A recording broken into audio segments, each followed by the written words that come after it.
इनको पकड़ लिया गया है और 4 मोबाइल इनका पर्स से बरामद हुआ है जो करीब 1.5 लाख रुपए का है। आप देख रहे हैं जनपद न्यूज एंड व्यूज। ट्रेन में चल रहे हैं फर्जी आरपीएफ के जवान। ट्रेन में आरपीएफ के जवान होने का धौंस दिखाकर यात्रियों को लूटते हैं फर्जी पुलिस और बहस करने पर यात्रियों को चलती ट्रेन से नीचे फेंक देते हैं। ताज़ा मामला पटना जंक्शन से ट्रेन पकड़ दिल्ली जा रहे 2 लोग के साथ खुद को आरपीएफ का जवान बताकर 2 लोगों से लूटपाट करने और उन्हें चलती ट्रेन से नीचे फेंकने का है। लेकिन मात्र 48 घंटे में रेल पुलिस की टीम ने इस फर्जी जवान को पकड़ा। आइए देखते हैं पूरी रिपोर्ट। काफी गंभीर था और एक चैलेंज था रेल पुलिस पटना के सामने, क्योंकि एक घटना हुई थी और जिसमें कि ये जवान जो अज्ञात अपराधी था अपने आप को आरपीएफ का जवान बता रहा था और उसने यह भी बताया था कि जो भी 2 आदमी मराया है वो उधर यूपी में, उसमें तुम लोगों को छोड़ेंगे नहीं। ऐसे करके ये काफी सेंसिटिव मामला था। इसमें टीम के द्वारा त्वरित कार्रवाई की गई, लगातार कार्रवाई करते हुए वैज्ञानिक रूप से अनुसंधान किया तो उसमें यूपीआई जो जिस खाते में ट्रांसफर किया गया वहां से फिर जो मोबाइल जो लूटा गया था उसके सहारे और वैज्ञानिक तरीके से अनुसंधान करते हुए इस शिफ्टिंग ये जो इनका टेंडेंसी था अभियुक्त का, तो अभियुक्त को जो पकड़ा गया है वो है रोहित तिवारी, पिता का नाम जयराम तिवारी और गुड्डू तिवारी और रहने वाले हैं बरिसवन शाहपुर जिला भोजपुर के। और इनका मोडस ऑपरेंडी काफ़ी रोचक है। ये पहले सिक्योरिटी गार्ड के रूप में गुजरात में काम कर चुके हैं। इनको पुलिस की नौकरी का काफ़ी शौक था।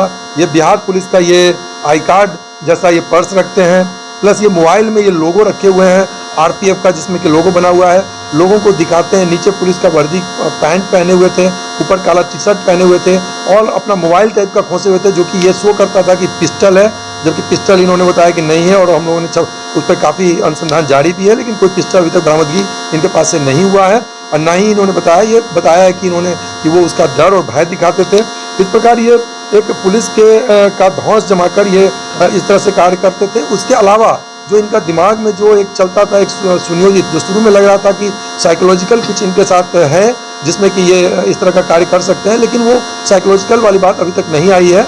और इनका जो मेन मोडस ऑपरेंडी आ रहा है कि दिमाग के काफ़ी शातिर हैं और ये जो जिससे यूपीआई इन्होंने जिस अकाउंट में लिया है वो भी छीना हुआ मोबाइल है मानवपुर के एक व्यक्ति का, उस पर अनुसंधान जारी है और वो आईफोन था और उस आईफोन के जरिए उस यूपीआई के जरिए ये उस यूपीआई में उस खाते में मंगाया पैसा, जो कि एक छिना हुआ मोबाइल था, वो खाता डिफरेंट था और तुरंत उससे पैसा फिर ये ट्रांसफर कर लेते थे, खरीदारी कर लेते थे। इस प्रकार ये सोच रहे थे कि ये काफ़ी इसमें साथी इनके होने का तथ्य सामने आया है। इनको पकड़ लिया गया है और 4 मोबाइल इनका पर्स से बरामद हुआ है जो करीब 1.5 लाख रुपए का है और नगद भी बरामद हुआ है। और इस प्रकार पूरे टीम के द्वारा त्वरित कार्रवाई करते हुए एक साथी अपराधी को पकड़ा गया रेल पुलिस पटना के द्वारा रेल पुलिस बनकर लोगों के। और साथ ही ये पूरी तरह से साइबर जो अपराध है उसका तथ्य आ रहा है, क्योंकि यूपीआई में लिया गया और जिस अकाउंट में लिया गया वो अकाउंट लूटा हुआ मोबाइल का था। तो ये एक स्थापित तथ्य जो चल रहा है कि मोबाइल से साइबर अपराध धड़ल्ले से हो रहे हैं, वो एक तथ्य फिर से स्थापित हुआ है और उसमें इनके द्वारा रेल पुलिस द्वारा कार्रवाई की गई है। ट्रेन से फेंकने का काम था लूट के बाद। पूर्व में जो 2 दिव्यांग कोच में 2 लोगों को बैठाए हुए थे, लेकिन जो अभी सामने आया है उसमें इन्होंने और किसी के फेंकने की बात नहीं एक्सेप्ट किया, लेकिन उस बिंदु पर हम लोग अनुसंधान कर रहे हैं। ये अकेले घटना को करता था या इसके साथ कुछ और भी लोग?